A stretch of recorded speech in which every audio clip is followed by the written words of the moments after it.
Mukhang malalampasan na ata ni Soho ang kanyang ama dahil unang quest pa lang nakuha na kaagad ang nagmimistulang ultimate skill ng The Strongest Monarch, ang Shadow Extraction. Kung saan masasabi mo talagang mabilis lang mapapantayan ni Soho ang The Greatest Fragment of Brilliant Light. At mayroon pang isa na masosorpresa ka talaga sa upgraded Ruler's Authority dahil ginawa lang naman itong bow na nagmimistulong archer ang ating bida. Kaya huwag na nating patagalin pa, let's go! Nagsimula ang chapter na ito kung saan pumasok na si Soho sa Land of the Dead, sa lugar na hindi makakapasok kung wala ang permiso ni Song Jinwoo na tinatawag na Shadow Dungeon. Kaya napakomento ang ating bida na ito ba yung Shadow Dungeon? Na ayon pa niya, mukhang kahawig pa nito ang Ruin City kaysa sa isang dungeon. Subalit parang nakakaramdam si Soho ng isang familiar na feeling sa pag-apak sa lugar na ito. Biglang nagpakita sa harapan niya ang floating screen at nagbigay ito ng quest notice to survive. Ipinaalam sa kanya na ang mga denizens of shadows ay hindi tatanggapin ang mga mahihina upang maging master sa lugar na ito. At mayroon lamang 4 hours si Soho upang makasurvive sa quest. Kaya parang naguguluhan pa ata itong si Soho kung bakit kailangan niya ng 4 hours since hindi pa nga niya alam kung ano ang ibig sabihin ng denizens of shadows. Habang si Bero ay nag-aalala sa pagiging off-guard ni Soho, kaya binalaan niya itong maging observant sa paligid dahil maya-maya darating na ang suffering, na pinagtataka naman ng ating bida kung ano ang suffering. Subalit kakasalita pa lang ni Bero, nasa itaas na ang isang monster na may dalang palakol at hindi nga ito nag-atubiling sumalakay sa likod ng ating bida na kaagad namang naramdaman ni Soho kung kaya't mabilis itong nakapag-unleash ng backkick na direktang tumama sa bodega ng goblin na napawikang nasurpresa ako doon Naparay ang goblin sa tabi sa sobrang sakit ng kanyang katawan at nakita ni Soho ang pangalan ng monster ay isa pala itong Goblin Scout. Kaya ipinaliwanag ni Bero na kaya ito tinatawag na Scout dahil ito yung ipinapadala upang makakuha ng information sa kalaban. Kaya posibleng mayroon pang maraming goblin na nasa malapit lang dito.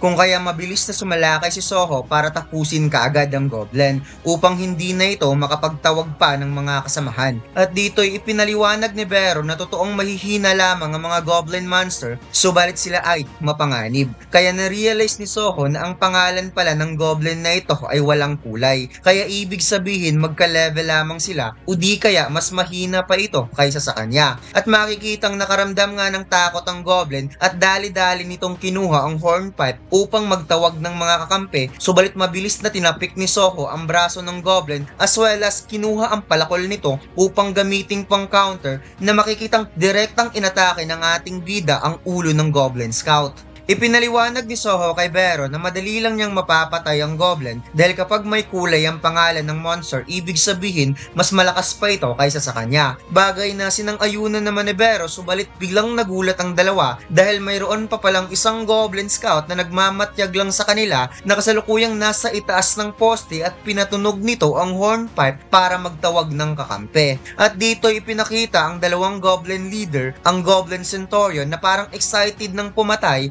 at ang Goblin Decorion na parang gusto nang kumain ng tao. Kaya nang nakita ng ating bida ang napakaraming goblin, siya ay napatagon kay Bero habang pinagpapawisan. Natutulungan mo naman ako, diba? Nasagot naman ng insekto habang pinagpapawisan din. Wala daw siyang ibang pangarap kundi ang matulungan lamang ang Young Monarch. However, siya ay far away from Shadow Monarch. Hindi pa mare-replenish ang kanyang mana so kailangan pa niyang i-preserve ang kanyang lakas as much as possible. At dagdag pa niyang na kapag makikialam naman siya sa laban, ang experience daw na makukuha ng Young Monarch ay napakaliit na lamang. Kaya napatugon ng ating bida so hindi mo nga talaga ako matutulungan habang tinatanaw ni Soho ang mga wasak na gusali na punong-puno ng napakaraming goblins. Kaagad sumalakay ang mga goblins towards Soho, kaya wika ng ating bida, susubukan natin to. Ginamit ni Soho ang nag-iisa niyang active skills, ang Ruler's Authority, upang kunin ng axe na nasa noo ng goblin. Kung kaya't gamit ang palakol na ito, pinapalipad niya towards goblins habang umiikot using Ruler's Authority skill, na makikitang in just one move, patay kaagad ang tatlong goblins. Napatagon si Soho na ito pala yung skill na nakasulat sa kanyang status window. Napakiramdam daw niya mayroon siyang invisible hand at dito ipinaliwanag ng system na ang Ruler's Authority ay isang active skill, no mana required, na nag-aalaw kay Soho to able physically affect object without touching. Biglang may pumana kay Soho na kaagad namang nahawakan ng ating bida na mala observation haki ang galawan mga lods. Kaya nasurpresa si Soho dahil mayroon din palang archers ang mga goblins. Subalit dahil dito, nakalikha ang ating bida ng isang alternative way to unleash a long-range attack na makikitang ginamit ni Soho ang Ruler's Authority upang makapag-create ng bow para pakawalan ng araw pabalik sa goblin.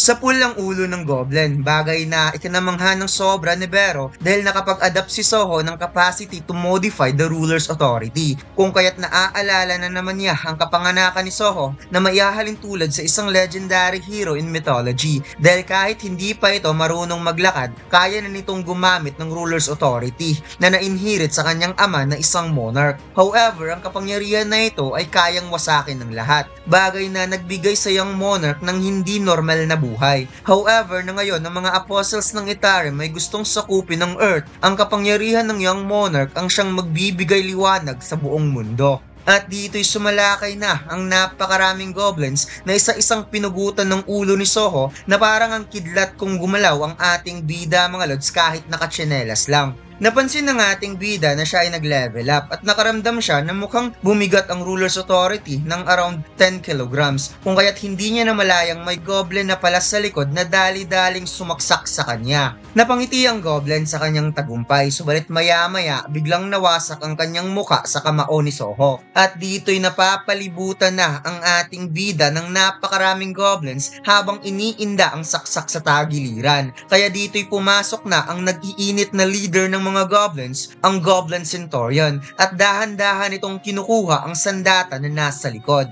Kinuha ni Soho ang nakasaksak na dagger sa kanyang katawan at nasa 160 na lamang ang kanyang health out of 190. At habang sumasalakay ang mga goblins, dahan-dahang itinaas ng ating bida ang dagger dahil ihahagis pala niya ito direkta sa Goblin Centurion na makikitang nagulat ang mga goblins sa ginawa ni Soho sa sobrang bilis ng dagger na dumaan sa gitna. Sa pulang Goblin Centurion at mas nauna pa itong namatay kaysa sa mga tauhang goblins. At sinabi ng ating bida, alam niyang masakit ang dagger na yan. Subalit pakiramdam niya na punong-puno siya ngayon ng lakas kaysa nung wala pa siyang kapangyarihan. Sinugod si Soho ng napakaraming goblins at sabay-sabay itong umatake kung kaya't umabot sa 180 ng kanyang health hanggang sa naging 84 na lamang ito subalit hindi nagpatinag ang ating bida at mas lalo pa itong uminit at hinarap ang napakaraming goblins gamit lamang ang isang dagger at isa-isa niya itong pinatumba hanggang sa umabot na ng 53 ang health ni Soho na makikitang tinarget ni Soho ang noo ng isang goblins gamit ang dagger sa pamamagitan ng Ruler's Authority at nagawa niyang masaksak sa sikmura ang isang goblin leader, ang Goblin Decorion, na ipinakitang sobra talagang nahihirapan ng kalaban kahit napakadami na nila. Biglang nag-notice ang system na nagkaroon si Soho ng panibagong skill, Resilience Level 1, at nabigyan din siya ng 5 level up. Sobrang daming goblin ang nakahandusay at sa daming goblin ipinakita kanina ay hindi ka panipaniwalang naubos ang lahat ng ito ni Song Soho. Habang nagpapahinga ang ating bida sa isang sirang sasakyan, nagbigay ng notice ang system na tapos na ang 4 hours quest at nakompleto ito ni Soho. Kung kaya't pumalakpak itong si Bero dahil humanga talaga siya sa Young Monarch na napawikang siya si Bero. Never talagang pinagdudahan ang kakayahan ng isang Young Monarch. Habang si Soho ay napabuntong hininga na medyo naiinis dahil hindi talaga siya tinulungan ni Bero hanggang sa natapos ang laban. Habang hinihingal sa pagod, nakatanggap ng reward si Soho, isang Rune Stone Shadow Extraction. Kaya napatanong ang ating bida kung ano ang Rune Stone. Na wikang kung gagamitin ba daw niya ang Rune Stone, makakagamit na siya ng Shadow Extraction skill. Pumula yung cute na pisngi ni Vero na parang na-excite siya nang narinig ang Shadow Extraction na maagang nakuha ni Soho ang skill na ito, habang naaalala niya si Jinwoo kung gaano ito kaangas kapag gumagamit ng Shadow Extraction. Naaalala ni Soho na nung nakipaglaban siya, nakakuha siya ng skills na resilience at mukhang palagi na siyang nakakakuha ng skills galing sa system habang nagle-level up mula nung siya ay na-awakened. At dito'y nakita niya na sobrang shred na ng kanyang katawan dahil ang resilience skill ay isang passive skills na nadadagdagan ng kanyang physical defense ng 20%. Kaya siya ay napakomento na kung ikukumpara niya na nung hindi pa siya nagkaroon ng awakening, feeling niya para siyang isang cheat character sa online games. Ipinaliwanag ni Vero na ang mechanics ng system ay base sa huling monarch na gumagamit nito. Isa itong support system na nakadesenyo upang i-ensure na magiging safety ang growth ng young monarch bilang player. Kung kaya't napabuntong hininga na lamang si Soho at sumang-ayon sa paliwanag ni Vero at tinanggap ang reward.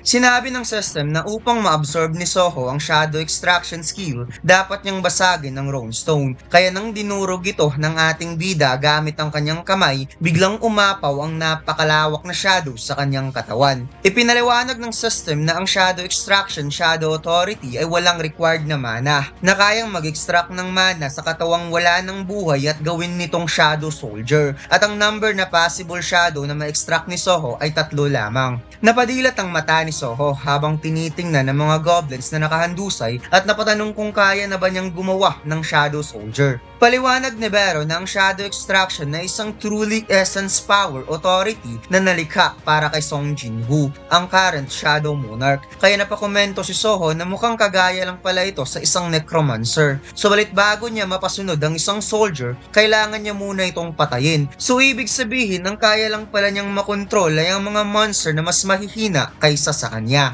Dagdag pa ng ating bida na narinig daw niya ito sa mga hunters na isang summoning type skills na hindi gaanong famous sa hunter industry. Itinuon ni Soho ang kanyang kamay sa bangkay ng goblin at sinabi ng system na pwede niyang gamitin ang Shadow Extraction sa target na ito, kung kaya't binanggit ng ating bida ang salitang Shadow Extraction. Walang nangyaring extraction, bagay na pinagtataka ni Soho kung saan mukhang wala ring alam itong si Vero, habang sinasabi ng system na dapat niyang i-specify ang designated command. Sinabi ni Soho na kailangan niya ng separate command para sa skill na ito, kung saan napaisip itong si Vero at na-realize niya na ang kailangan ni Soho ay isang direct command. At dito'y itinuon ng ating bida ang kanyang kamay upang magsagawa ng Shadow Extraction at binanggit ang salitang Arise. At dito lang nagtatapos ang ating kwento mga lads. Huwag mo sanang kalimutang mag-like, comment at mag-subscribe sa ating YouTube channel at